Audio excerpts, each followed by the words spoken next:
and we have our guests here with us in the Abuja studio as well as our Jos Network centers.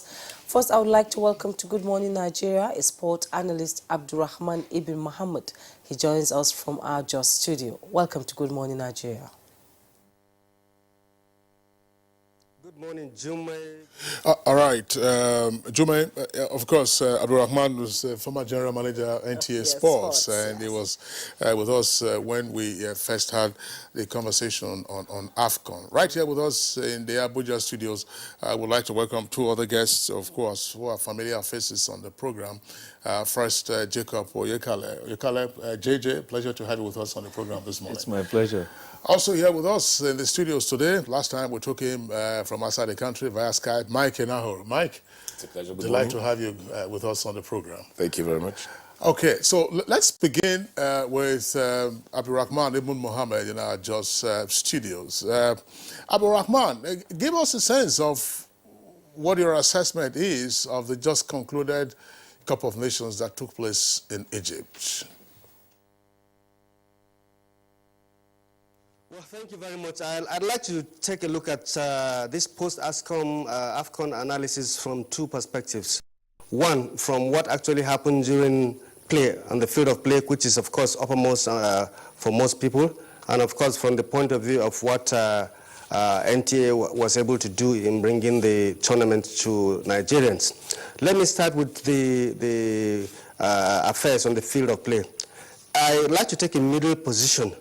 There are quite a number of people, and very strongly opinionated people, that Nigeria really underachieved and that there is nothing to celebrate. And there are others who think, well, we should celebrate because third place is at least is on the podium. I think, in all honesty, Nigeria could have done better and should have done better. We had tactical and technical deficiencies that really undid us. And that calls to question the technical savvy of our technical bench.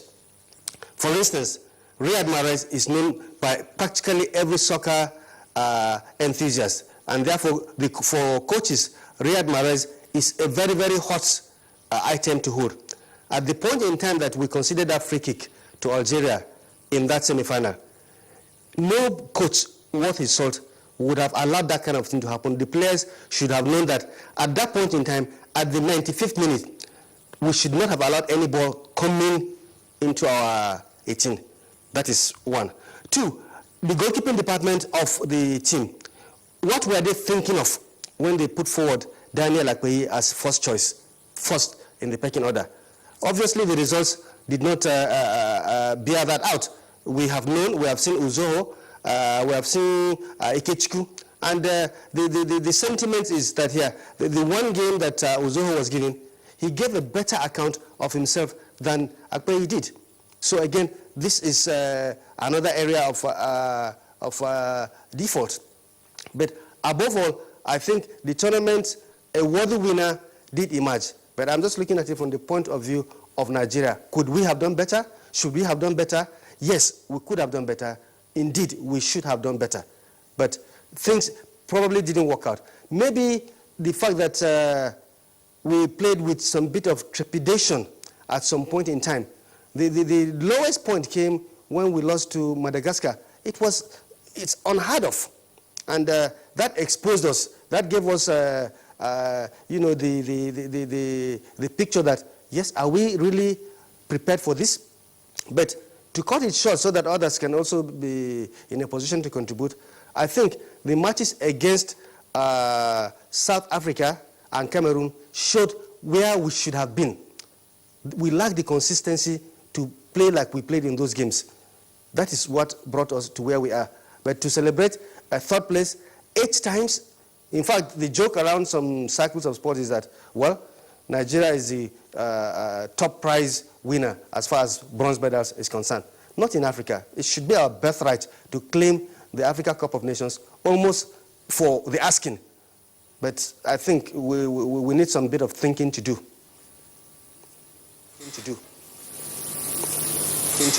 For your opening comments, let's come back now to our Abuja studios where we are introduce Jacob Oyekale and Mike Enahoro. Jake, let's have your own assessment of the AFCON.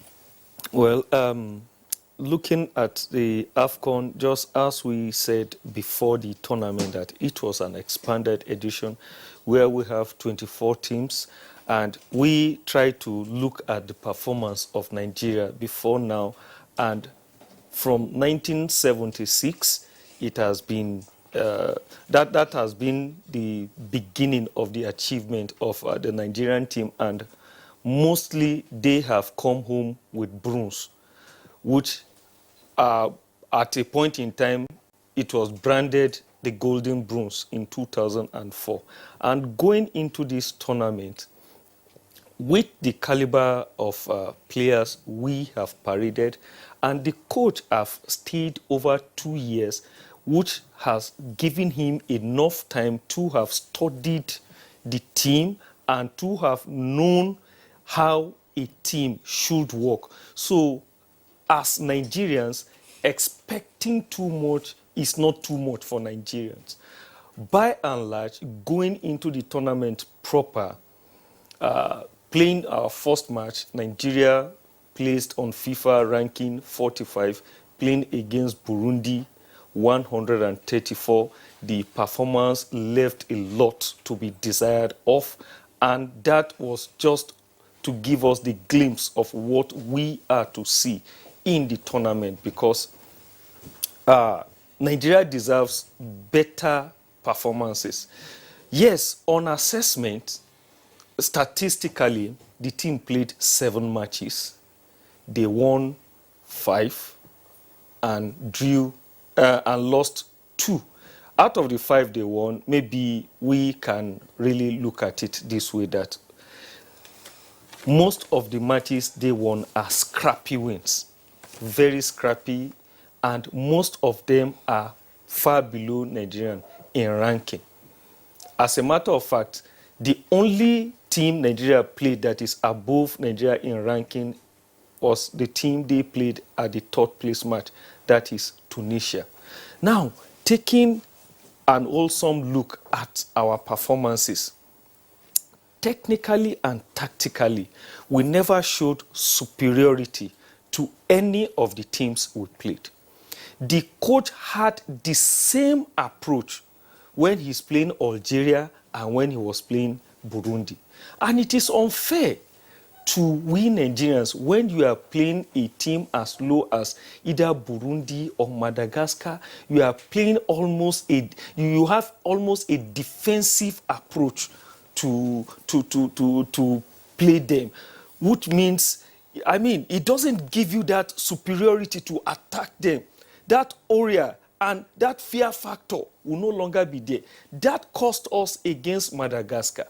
When they saw us the first few minutes and they saw a John Mikel Obi who many times while he was in China played as a central defender.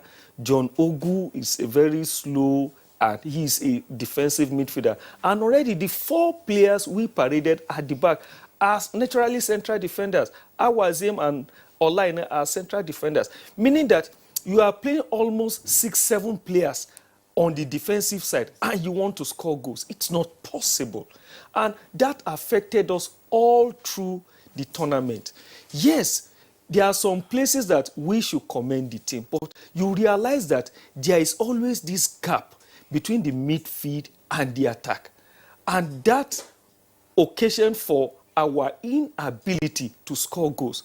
I'm telling you, if you just pick an Igalo, for example, and put him in an Algerian team, he should score up to 8, 9, or 10 goals.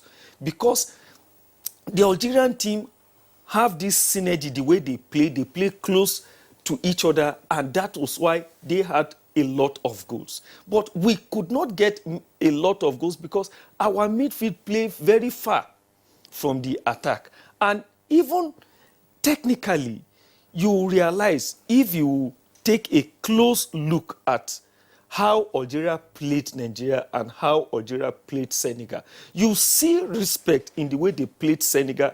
And when they played Nigeria, they came all out. As a matter of fact, many times inside our 18, they need 5, 6 passes together without us intercepting the pass. We are only lucky to be arguing that Mahrez scored a last-ditch winner.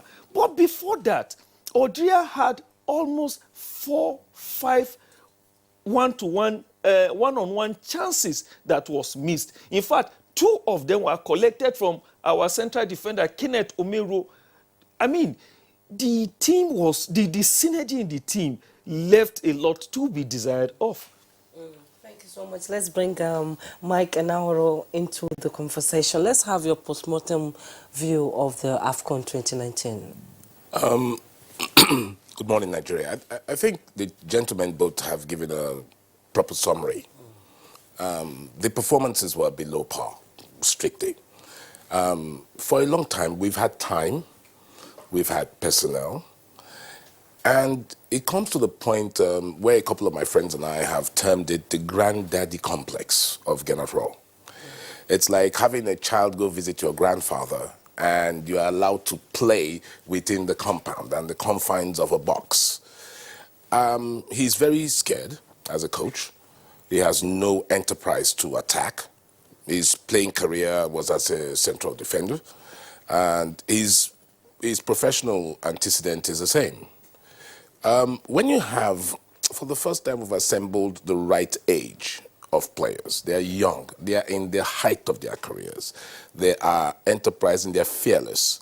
It's like having Mustangs that are on the big field, on a rocky plain, and you say, don't run. Nigeria is an attacking country. We play from the wings. We take the ball, knock it out to the wings, and you have your fullbacks overlap and come across. We didn't score any goal from wing play. The ball that Jamilu Collins crossed in and the goalkeeper hashed up for Johnny Gallo to score was a fluke. If the goalkeeper was in his right mind, that was a save. And the other 2 gentlemen have actually analyzed it properly. We have a problem with mediocrity. We have a problem with mediocrity. The entire world is moving to a positive attack in football, where you defend by keeping the ball high on the opponent's end of the field. You go to the opponent's end of the field and hold on to the ball on their side while using your central defenders as sweepers to knock the ball back to the wing and maintain possession. But when you say you start the match by containing, what you do is you're not thinking. So you are hoping to just hold these guys off without actually emphasizing your own authority on the game. So you have an Alex Iwobi having to run 40 meters back to the top of the defensive line to pick up a ball and start running all the way back up. He's got 60 meters now to run. There is no way he can be efficient or effective. And you see the coach clapping for him all the time when he comes back to pick the ball deep in his own half. Same thing with Odion Gallo. So how does a Nigeria and an NFF organization, and I believe, to be honest with you, I'm not blaming Gennaro Rowe, I'm blaming his employers. Because his employers are the one that gave him the instruction to play like that. Oh, we don't want to lose, or don't come and lose this match for us. So. Younger coaches, even in the leagues these days, any coach that is not positive is sacked. Any coach that doesn't play positivity is sacked. Look at the Madagascar team. They came without fear. They were out to have fun, and they enjoyed their tournament by going as far as their capacities can go. Benin Republic, exciting game, exciting team. Look at Senegal. You've got Aliou Cissé doing an amazing job with the guys he knows. Algeria, the same thing. Local coaches now are doing exciting things. Hervé Renard, look at the way he transformed Morocco. He took them when they were 81, brought them to number 50. And that is just about the positivity of football in the world. Then we now bring a grandfather to come and sit down and handle Mustangs that need to run. And you tell them, ooh, contain.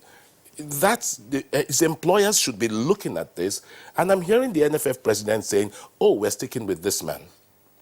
So don't be surprised when Nigeria now swaps places with Burundi in the next couple of months, because there is no way we can go forward with a play like this. Coming out third is due to the individual brilliance of the kids. They played for themselves, they played for Nigeria. They looked at the man on the sidelines and understood that he had nothing to offer with what was going on the game. So the kids went out there and played. And one of the things that you must clearly understand is how long do we need to celebrate mediocrity at the risk of the country's goals? And that's where I just stand, because it's just annoying to watch Nigeria play football these days, to be honest with you.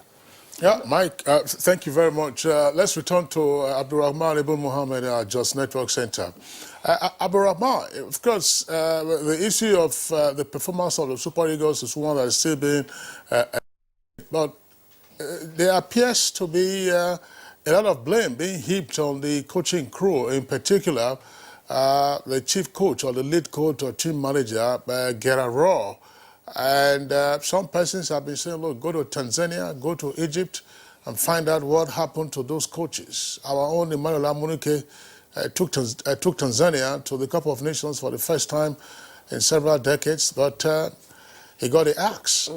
Egypt, same thing. So we are saying we are sticking with him, and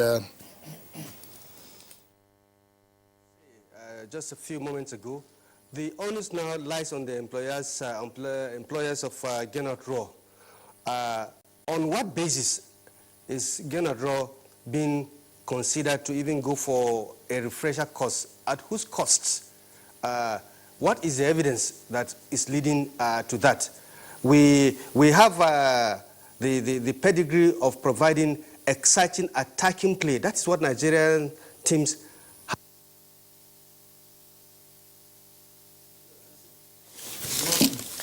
oh, shit. We've lost Abdurrahman Ibn Mohammed in Jos. We'll be getting back to him in the course of the program. Now, I'll be coming back to you, Jacob. We talked about the midfield. For me, as a football enthusiast, I've seen for a long time after the Uche Okechukwu era, the midfield has been not really good for Nigeria. Most of the goals that is scored against Nigeria comes from the wings, and the midfield is just not there. How can we in any way try to resuscitate that spirit of the midfield and the wingers, and not just talk about the attackers, people who score the goals and all that? We need to work on our midfield and the wings.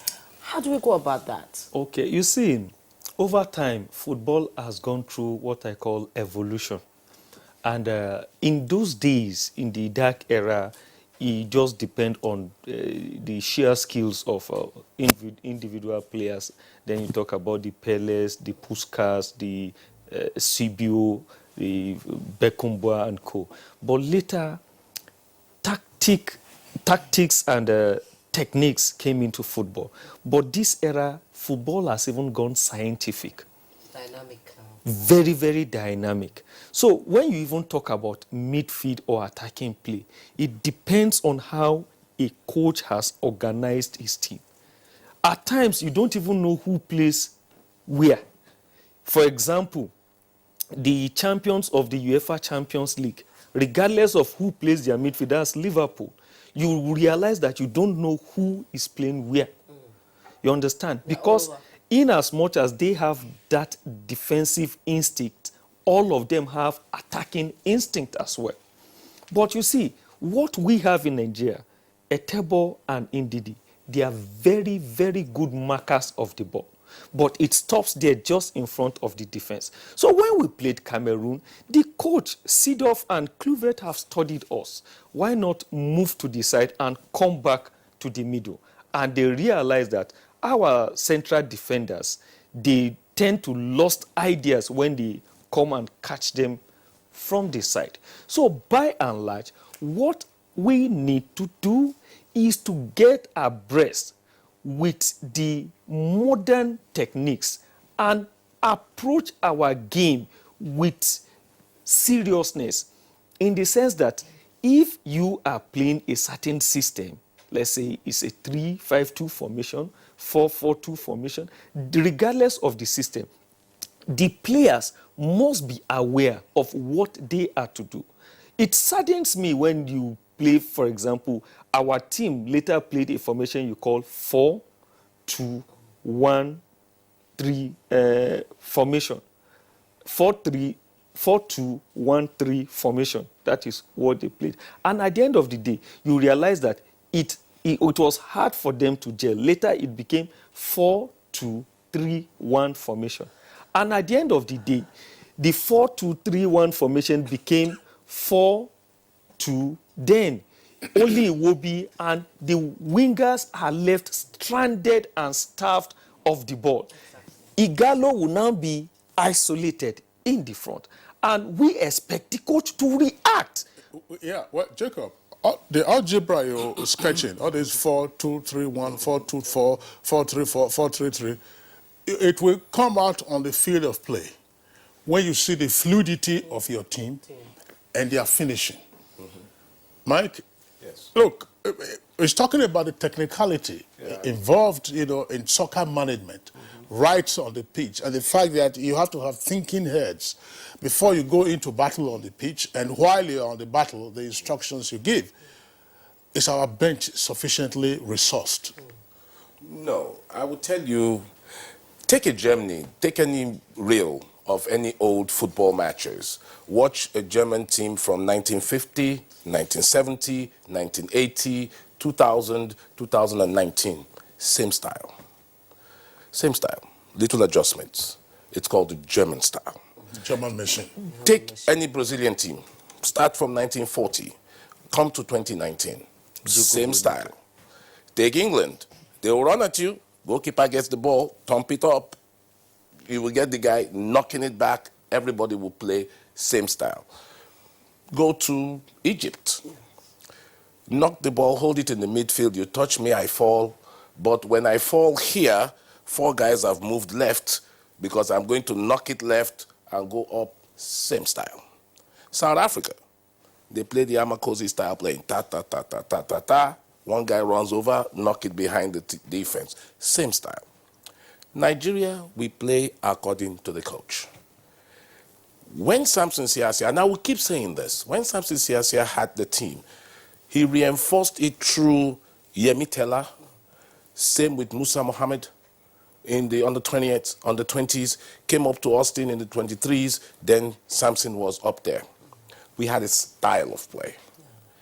Nigeria needs to define and stick with the style. 1980 style of play, powerhouse play out of the back, knock it to the wings, get your big strikers in, get the ball down. That's how we play football. You come into the 94, going to the World Cup, stylish footballers in the middle of the field, knock it to the end, knock down to the wing, same style. Now we are playing the Gennett Raw style, which is not the Nigerian style. We need to stick with the Nigerian style. Anybody that comes in to work for us and work with us has to understand the style of play and make necessary adjustment to slight personnel changes to fit the Nigerian style of play, which they will now have to adopt. So it's not a coach coming to Nigeria to say, from now on, everybody, we go left. And we now have to now learn how to go left. All these kids you see, regardless of where they play their football, regardless of even if they've lived in Nigeria before, are expected to play the Nigerian style. That's why they selected to come to Nigeria to represent Nigeria. And so when you look at a style of play that is alien to us, we will not succeed. It's a simple template. Because the speed at which we play the game, Europeans will tell you, is unbelievable. Nigeria's pace is unbelievable. From everybody is running at the ball. If you run at Algeria, you will knock Algeria out in 70 minutes. Because the pace at which you will play the game will be too fast and too hard for your opponents to follow. And if you lose that template, and you're now saying Gennett Raw should now, at his 65 years, he has not won anything. Anything at all. He has not won anything. This is one of his biggest achievements in his career. He has not won anything, and you are now telling him to now adapt in Nigeria to playing a defensive formation that relies on you holding on to the ball in your area of possession, in your area of the field. It is not going to work. So we need to define what is the Nigerian style of play, how do we effectively get personnel to man it, and get a coach to intelligently, like Jake was saying, interpret the changes within the game, but stick with the Nigerian style of play. Brazil loses 7-1, they will come the next match and play the Brazilian style with an adjustment to personnel. Germany loses 5-1, they will come back tomorrow, play the German style with adjustment of personnel. but we lose or we draw or we try. From the kickoff of the match, you got 7 players behind the ball, sticking in your own area of the field. How do you want to win matches? It is not the Nigerian style of play, because we get the ball, we attack you on the wings, we'll keep trying until we break through. All right, Mike, thanks. We had a blip a while ago from our Jos Network Center. We understand that the lines are back, and Abdul Rahman, sorry, we lost you a moment ago, so if you can hear me now, give us a sense of what we're talking about in terms of the capacity and capability of the Nigerian bench, and whether, in fact, General Raw needs to still be on the employment of the NFF. Thank you. I'm glad that I'm back. Mike has spoken extensively about style of play. I think this Nigerian technical team really is bereft of what idea the Nigerian football philosophy is. A nation that was able to produce such star wingers, best in Africa wingers, like Segun Odegbami, like Adokia Amesi Maka, Baba Otu Muhammad, Kunle Awesu, Dimeji Lawal, Friday Elaho, and yet we are playing now as if we don't know anything about wing play. The Nigerian style has been anchored on creative and fast wing play, creative and adaptive possessive midfielders, not utterly defensive midfielders. The coach selected the players based on his own philosophy, as Mike is trying to say. Because you did ask whether the bench has enough resources a few minutes ago. Most definitely, Nigerians, we have the players that can be used for effective wing play. General chose to use inverted wingers, took Ahmed Musa to the left, and the young man Chikeze to the right. And he didn't give that young man the chance to really do what he ought to do. After playing the first match so very well, for inexplicable reasons, the young man just disappeared. And by the time he came back, his confidence has been shaken. I would have wished that a member of the NFF, the employers of General, is around here, so that it's not as if one is hitting their heads when they are not around to be able to give answers. Austin Eguavoen got a bronze medal for this country in the same AFCON, and he was fired. Abel Ronald just took a good look at what he did with Morocco and said, look, we have underachieved, and he left. The Egyptians fired their coach. On Amuneke, as you have said it, was fired. Who is protecting General Raw? If the ambition, except of course, if at the outset his employers gave him the target of, okay, just take us to the semi-final and your job is done. And then we are going to hold them to account for lack of ambition, because at no point in time should any Nigerian team, at least in Africa, aim for anything less than the first position. We have the players, but the coach, whoever he or she it may be, I'm also referring to the coaches of the female team, should be able to adapt to what we have. We have players that can be used. It has been proven time and time again. So it's not a question of sending General Raw to, go to study for a refresher course at either Bayern Munich or wherever on this earth. The point is, at 65, as Mike has stated, what has he been able to achieve? What has been the precedence? He's been given an opportunity, he has been given a platform, and that platform he was unable to really deliver. Nigeria is not a team of third placers. This has to be made very, very clear. We have the personnel. Even if we were to go, on a break from international football in order to get our acts together, but certainly we play football that is unattractive. That is what has happened. The midfield, Mike and Jake were saying, was virtually absent. We have Ndidi. He is well respected. He has carved a name for himself in the Premiership, but he's a holding midfielder. He's a defensive midfielder. We don't have the holding midfielder that will play in the mode of JJ Okocha, who opponents will be afraid to come forward and meet. And you can't tell me that this country is short of such players. If we comb enough, we're going to get them. And I think it's time that maybe if the NFF and other sports stakeholders would have a seminar or whatever to chart a way forward. But we cannot be playing football that will be sending people to sleep, that will be making mediocres come and confront us full-blooded, like the Madagascans did. They noticed that we had 7 players behind the ball, and they said, well, we could experiment. They did experiment, and we were left at the short end of the stick at the end. That will remain one of the biggest blips of any Nigerian national team, to be beaten by a team that is peopled by people who play 5th-tier football in France. That is not good news to hear. So I think the onus now lies on the NFF, and as I was saying, I would have wished that a member of the NFF, probably Mr. Pinnick himself, or chairman of the technical committee of the NFF, was here to show us cause why they are holding on to Gernot Rohr, because obviously he is not good enough. Okay, thank you so much, Abdurrahman Ibn Muhammad. Jacob, I'm coming to you. At the beginning of the AFCON, when I saw the kind of players we have, it took me back to 1994. That team that lifted the spirit of Nigerians. It was lovely just to watch them play. And I don't understand what happened along the way, because there were players from all across the country. Some of them were picked from small clubs, trained by Westerhoff, and they became splendid players across the world, with playing in clubs in Spain, England, and also. So what happened? Why can't we just go back to the grassroots? Bring up this young boy. We have hunger to win.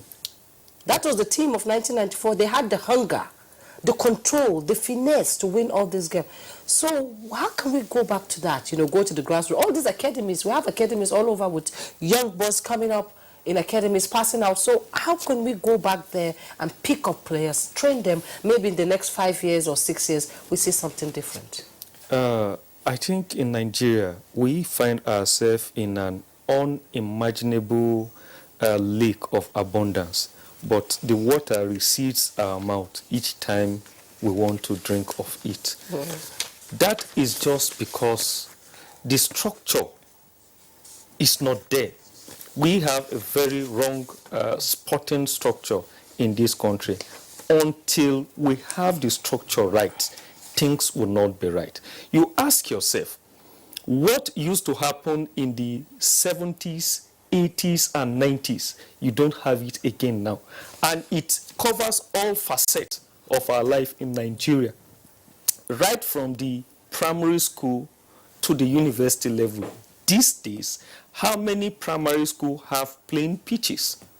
In fact, 2-3 bedroom is already a school, secondary school. And now that you have loads of private universities, you have less than 2 hectares of land is a university campus already, no playing pitch. So some talent are killed even before they were discovered. Back to your question of 1994 and now, there is a staggering difference in the sense that, you see, that team was a team built over time. Yes. And every player know that you must work for your place.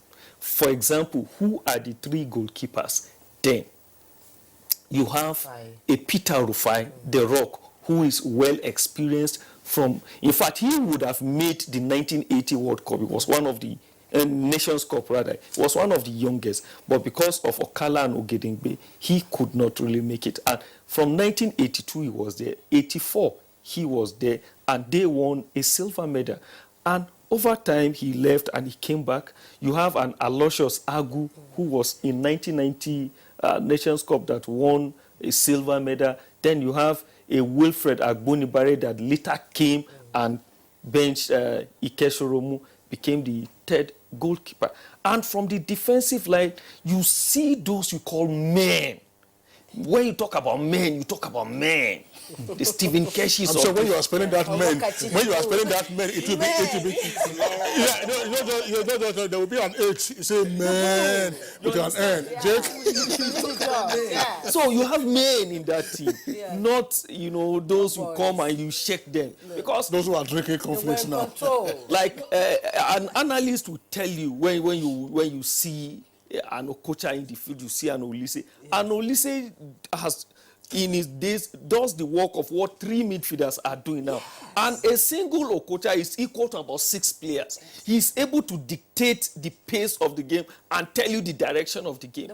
And the gazelle from the wing, Finidi George, Emmanuel Amunike with his aggression from the left, and you have the goals father, the gangling Yekini, elegant goal scorer, ruthless striker, goalkeeper's terror. When he faces any striker, the fear is there. And Daniel Mokache was also there. Then you have the Esibio, Samson Siasia was there. Then in the defense line, you have the gentle giant, Uche Okechukwu. Then you have the big boss that is controlling them, a coach inside the team, Stephen Keshi. So okay, no problem. What we'll do, the Super Eagles of 1994, they won a Cup of Nations.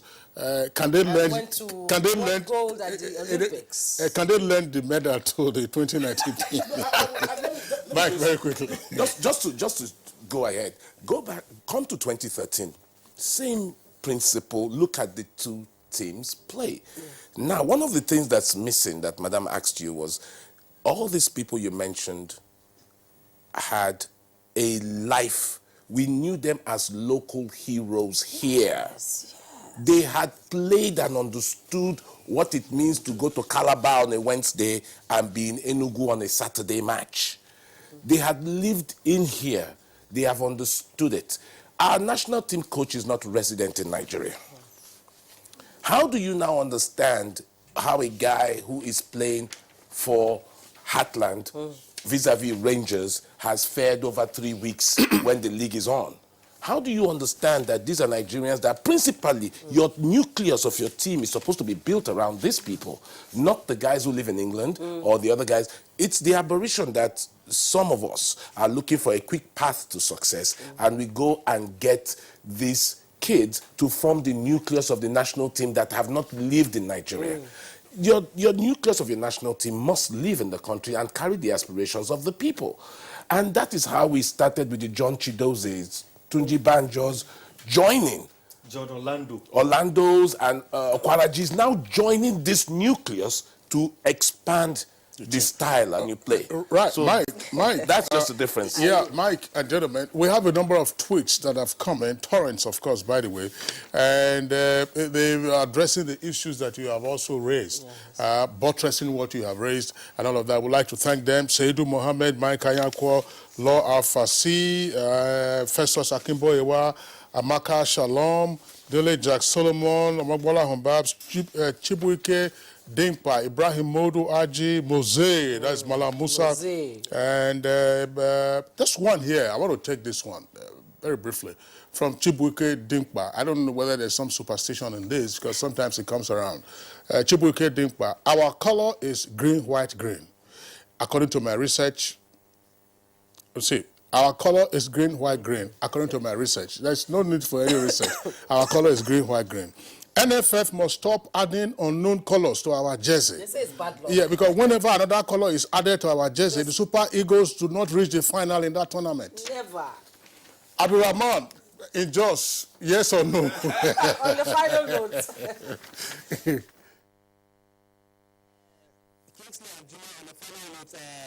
This issue of color, superstitious or not, but I am aware that on set, the day of that match, I had the cries of, woe, is that color again? This is left for conjecture because I don't have any proof. But I think observers have, alluded to it that anytime we use that color, something bad happens. Perhaps it's time that the handlers of our team look at that. But just to round up, I think there will be no opportunity for us to talk about how NTA brought those matches to the homes of Nigerians. But just to finish up on the point of the performance of the Super Eagles, Mike was reeling out the names of, and Jake were reeling out the names of the players that made up the core of the 1994 team. The issue is that all those players, as Jake rightly stated, were discovered by Westerhoff right here in Nigeria. It used to be the norm that maybe 70% of the players would come from our local settings and maybe 30% coming from outside. Now it has changed. If you look at this team that certainly underperformed for Nigeria, there was hardly any person from the local league. The goalkeeper was not used. The goalkeeper from the local league was not used. So basically, we have brought in Nigerians who are based outside. But that should not really preclude us from looking for appropriate Nigerians plying their trade, because, I mean, the world is now a global village. If they are very good enough here in Nigeria, they will attract attention. So we shouldn't, discountenance them. But there must be a conscious effort to make sure that players that are home-based, that have the hunger, are also included in whatever plans we have in the future. All right, Abdurrahman Ibn Mohammed, sports analyst and former general manager, NTA Sports, joined us from our Just Network Center. Thank you very much for being part of our conversation this morning.